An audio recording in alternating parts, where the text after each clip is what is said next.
Sa mga pangyenot na bareta, foreign national gadan kan mabangga dangan makapairarom sa SUV sa Bakakay. Panhabonin motorsiklo sa Legazpi hagop sa CCTV. Lalaki erido kan saksakon sa Catanduanes. Be a hero, donate blood ginibos sa Legazpi.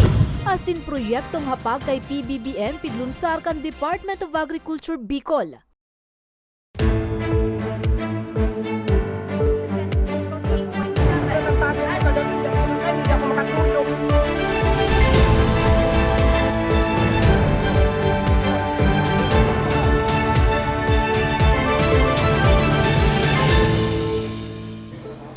Maray na hapon, Martes, Marso 7, taong 2023. Uninan mga baretang tatak, Bicol. Madadangugmanan mga baretang ini sa 88.7 Radyo Oragon Catanduanes sa 90.7 Radyo Oragon Legazpi. Lalaki gadan kan makabangga dangan makapairarom sa kasabat na SUV sa Bakakay. Detalye sa report ni Carmelo Balya. Dead on the spot ang 59 anyos na foreign national na binistong si Lita Chi, Hong Kongese na taga-Australia, matapos na maslide asin makapairarom sa kasabat ni SUV alas 8:45 kasubagong aga sa Purok Jes, Barangay Bonga, Bakakay, Albay. Sa impormasyon, posible subuot na nakikig ang biktima sa ginibong pag-overtake ang SUV na nagresulta sa pagkakatumba kaini asin pagkakapairarom sa papaabot na SUV.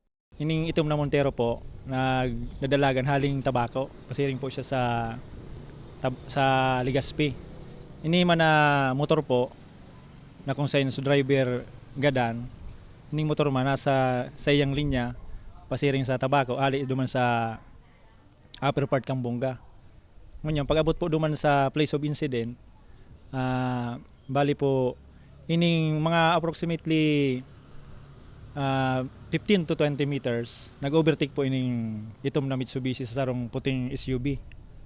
Ngunyan, bago po pag-overtake po ining itom na Mitsubishi Montero, ini man approaching man so nasa linya yung motorcycle. Approximately 8 to 15 meters bago sila mag-collide. Binisto ang driver kan SUV na sarong 66 anyos na lolo kan San Jose Malilipot, Albay na pasiring kutang Legazpi. Sulamenting ATM card ni Chi asin rehistro kan motorsiklo na nakapangaran sa ibang tawo ang nakuha sa biktima. Napag-araman man na kan Sabado nag-abot sa nasyon ang biktima asin presenting nagdadagos sa sarong tribal village sa Legazpi. Sa mga ang ano taman lang si sir sa mga nagbabiyahe, mga biyahero, ang pinakaano talang sir, dapat nasa nganing di kita nagmamadali, dapat kung may mga dudumanong kita, magano na kita ki oras, maglaan kita ki oras para sa biyahe, tanganing maiwasan tang mga aksidente nga. Bukod duman sa mga lisensya, sa mga physical na condition kang sarong tao, sarong driver. Kasong homicide naman ang kakahampangon na kaso kan sospek. Para sa mga baretang tatak Bicol, Carmelo Balya. Panhabonin motorsiklo na itala sa Legazpi. Insidente hagop sa CCTV. Detalye sa report ni Nomer Corporal. Sa CCTV footage sa Sampaguita Street, Barangay Sagmin, Legazpi City, poko mas o menos alas 3:45 ning hapong kasudma, mahiling sa gilid tinampo ang sarong lalaki na nakakalo, asin may bitbit na helmet. Sarong motorsiklo naman ang uminabot na pigmamaneo ning sarong lalaki na nakasulot ning berdeng bado. Pirang minuto pa ang uminagi, sabay nang huminali ang duwang persona. Sa impormasyon, hinaabunan pala ng motorsiklo na pigmamaneo kang lalaking nakaberde sa video. Istorya ni Jomar Borja na tagsadiri kang motorsiklo, asin residente man sa nakang nasabing lugar. Nagkaon man sa nasindakan sa iyang esposa sa salon kan sa indang kapamilya. Alagad na riparo niya na sa nang mayo naan sa iyang motorsiklo. Aminado man si Borja na nakatuudan niya ng iwalat ang liyabi kan sa iyang motorsiklo. Kampante man kay ada siya sa lugar. Iyo po, tum na po ako sir. Na wawalat ko duman, di ko man po expect na mangyayari sa kuya, so aldaw na ito na mawara po sa motor ko. Kaya po na pagluwas ko po, nakikig na po ako wala na po sa motor ko, wala naman po ibang magkakaraw dyan na motor ko. Kolektor sa sarong lending company si Borja, kaya dakulang kawaran ng gad sa iya ang nawarang motorsiklo. Lalo na po talaga po sa trabaho ko. Kasi duman lang din po kami kumukuha ng sa pang-araw-araw tapos kita po niya ako. Kumbaga nagsishare lang po kami sa nag-rental din po kami digdi. Sa ngunyan po, kung nawala ito, wala naman po akong trabaho. Sigun kay Kagawad Chris Ortega, primerong bespamansa na ining nangyari sa sendang lugar. Asin sinerto na bako ninda residente ang mga kagibo. Anytime na may kaipuhan pang barangay and then may mga kaipuhan ng residente siraon po sila. Kaya nakikigani po kami primerong pangyari din sa Muya na mismong motor ang nakuha. And knowing na itong oras na ito, may mga tao naman na duman. Itong aldaw na ito, kasuhapon lang talaga, tawarara talaga sa mga tao sa Purokwan. Kasi Aminado man si Police Captain Hermel Napili Jr. Puun kan magkaigwaning pagturos ang DILG sa restriction kang COVID-19. Mas naglangkaw ang karnaping incident sa Legazpi. Kadaklan sa mga naabon, ang mga nawalat na liyabe sa sendang motorsiklo.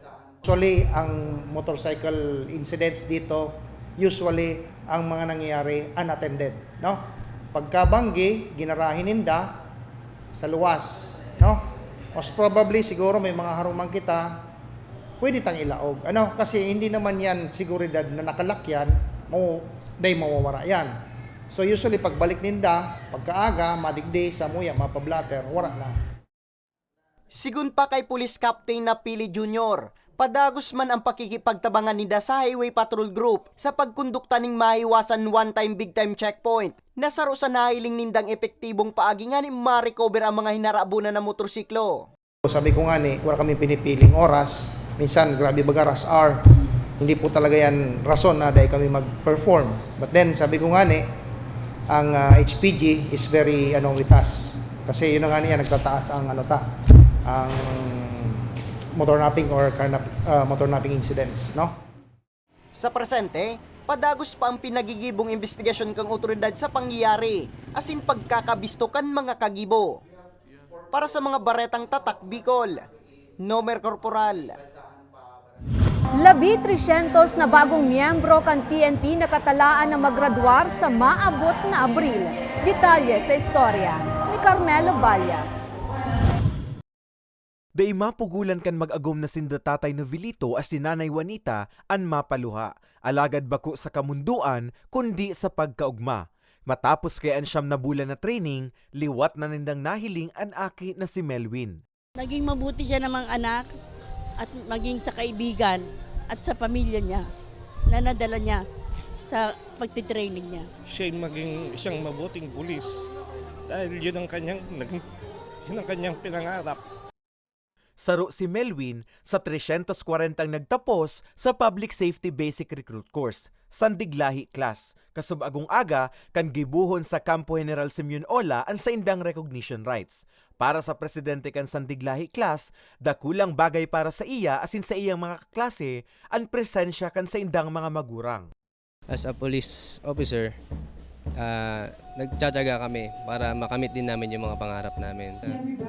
Although magkakaiba kami ng region, nagkakasundo kami para lang sa klase namin.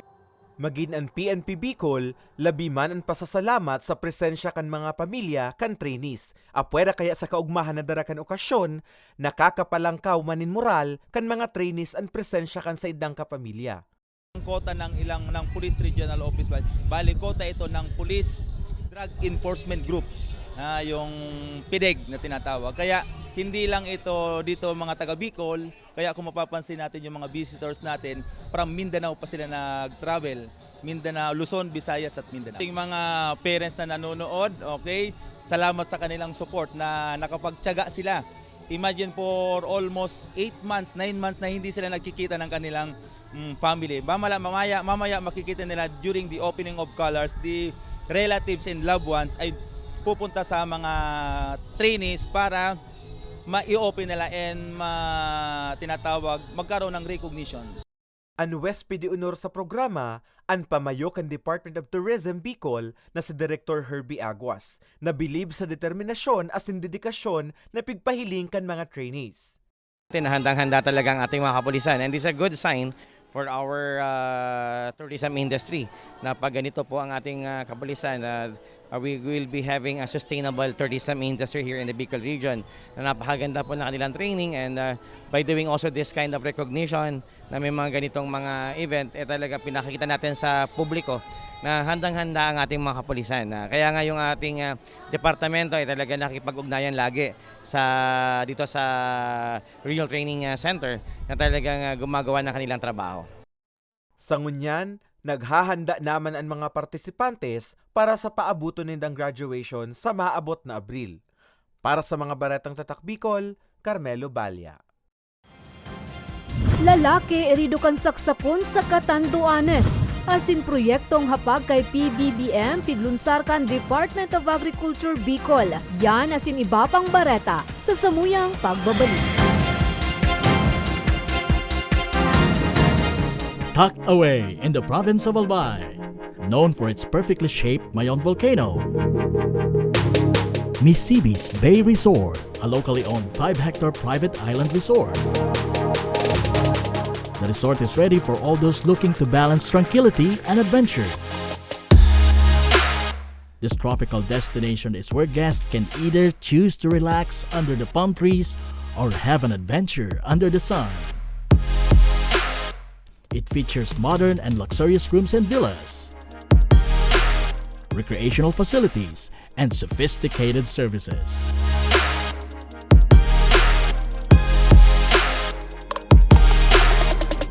Come and experience Misibis Bay Resort, your tropical island getaway.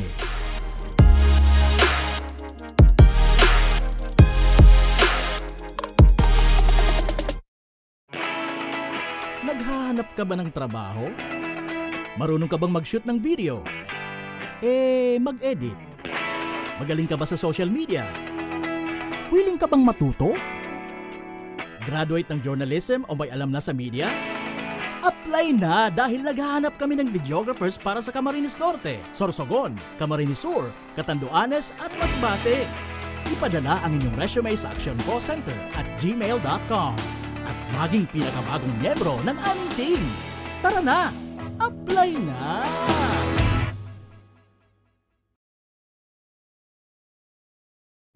Sa imong ka nagpapadagos na pandemya, daima nag-uuntok sa pagriparo ang satuyang satiring partido, ang Ako Bicol Party List, yaon pirmi sa pagpadangat kan mga kasaraditan.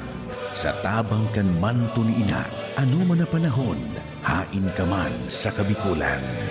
Viva la Virgen! Viva Nuestra Señora de Peña Francia!